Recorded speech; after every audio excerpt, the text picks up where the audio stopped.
હું આપના માધ્યમથી જણાવવા માંગુ છું, આ વાત ફરી પાછો કહું છું, તદ્દન ન્યાયવિહોણી છે. મનોજભાઈ મોરી જેમની ઉપર આક્ષેપો થયા છે અપહરણના, એમને ગઈકાલે એમનું વતન કોડીનારથી એમના ઘરે દ્વારકા જતા હતા. એમને રાત્રે 9 વાગે દ્વારકાથી 2 કિલોમીટર આગળ કોર્ડન કરી એમને પૂછવામાં આવ્યું કે આપ ક્યાંથી આવો છો, તો કે કોડીનારથી આવું છું. અને શું નામ છે, તો ભાઈ મનોજભાઈ મારું નામ છે. એટલે એમની ગાડીમાં 2 કોન્સ્ટેબલ બળજબરીપૂર્વક બેસી દેવામાં આવ્યા અને એમના ફોનો બોનો બધા બળજબરીપૂર્વક જપ્ત કરી લેવામાં આવ્યા.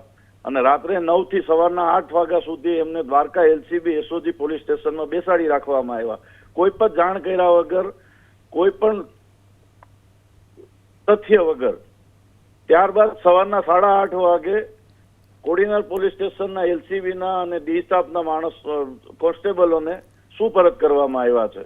હું ફરી આપના માધ્યમથી કહેવા માંગુ છું, આ જે ફરિયાદ જે છે એ તદ્દન ઉપજાવી કાઢેલી છે.